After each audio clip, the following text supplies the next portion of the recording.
this one, it means a lot to me because I believe that healing um, happens in community and happens in the way that we care for one another, support one another, uplift the voices of of those who have been harmed.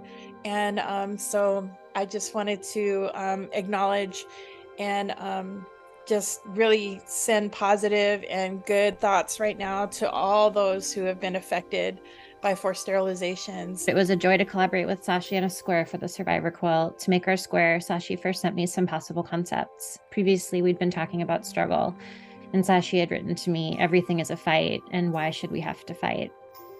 We came back to this question a couple of times, and it occurred to her that perhaps we could bring her words into the square. She suggested this adaptation: "Our struggles are our fight, and we fight for our rights." She also had the idea that we could incorporate a hand making a peace sign and an LGBTQ flag. She suggested adding hearts over and around the peace sign. I loved the idea because it was inclusive and positive, which seemed in sync with the healing together message of the larger project. We also brainstormed some words to write around the hearts: compassion, respect, love, care, etc. Sashi and I both agreed that the pride flag ended up being too big, but overall we were happy with how the square turned out. Sashi has a way with words. She's a truth teller, and the way she communicated her ideas for the visual aspects just immediately made sense in my mind. I loved that Sashi and I were able to do something creative and fun and learn more about each other too, all being survivors in our minds and hearts throughout the process. Thanks to everybody at CCWP for giving me the chance to work with Sashi and for the gift of this beautiful community project. I'll read Sashi's comment. Collaborating with Angie put the quilt together was fun. At first, I really didn't know how I wanted to represent the survivors of forced sterilization, but I wanted them to know how I thought of them through the art. I'm not artistic or nothing. I'm just good at ideas, if that makes sense. LOL. After some days, I shared what I came up with Angie. She loved it. I guess she was able to see the vision too. I love that she is so on point with things. She's detailed. LOL. She shared her part. We agreed and she made it come to life. It was awesome. I enjoyed the process and hope the survivors love it and can see the compassion, care, time, and love we have for them in understanding their struggle and know they are not alone. Their fight is our fight too. As someone who went through this at Valley and didn't get treatment because of the treatment at Valley and was forced to be blessed enough to finally get my medical needs taken care of as soon as I left the prison. But it almost killed me in the process. Yeah, there was a whole lot of emotion and thoughts. And at the same time, I reached back to my folks inside that, were with me and a few that were chatting with me on Facebook as well. So it's emotional to make for sure.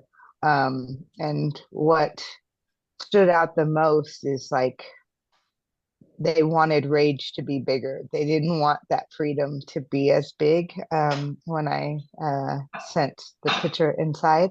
And I kept bringing it back to that. We have to remember, the reality is that, a lot of us that were having the conversation, we're free now. And the voice, the people inside that are still going through it. And, and a few that actually are receiving reparations said, you're right, because the biggest part was the freedom to have the voice about what was happening because we were silenced back then. This is my just rise is what I really want. Healing is important, of course, but for me, the way in which people have risen and are rising through this process. And sun is, of course, aspirational, and the leaves root us in our community and the earth, and that's what I put together. So thank you all for the chance to contribute to this. Really, it's forest green to me is one of the deepest healing colors, and that's why I made the background that way. And then the heart, just because it was full of all of these flowers and full of colors. And it's a lopsided heart because it's an injured heart. when I was thinking about like the fabric I wanted to use for the square I made, I wanted to use something really soft because I feel like we just live in a really hard world. And so I chose velvet. And I had some like scraps of velvet that I wanted to piece together to put this together. And then I just embroidered "Together We Heal" onto it because I feel like so many people that I'm in touch with inside, I'm always really humbled by how deeply they care for each other. And they really teach me how like you heal not alone, but with others. I used felt to layer and create texture. And I think I always love trees as a symbol of being rooted and growth. And I don't know, I find trees very hopeful. And free them all, I think is just like, to me, that's, I don't know how you can learn about the atrocities that were done and are done every day to people and not think that we need to bring everyone home. And that's what I want people to take away as they see this, is that for those inside, that we are trying to bring them all home. And for those who haven't been inside, to know that that's the only solution to this oppression and harm. I knew that I wanted to amplify the voice of someone who's directly impacted by reproductive injustice, and decenter my own. So I thought back to the documentary Belly of the Beast, which of course focuses on Kelly Dillon. I think about 50 minutes into the documentary, she mentions a tattoo that she has on the back of her shoulder, which that is supposed to be, you can see like the yellow tank that I carved out there. And she talks about, I just lifted the quote straight from her. It says, "Taking the power back on my body." And if you can see, there's 3 butterflies, and those were her tattoos to represent her 2 sons and her.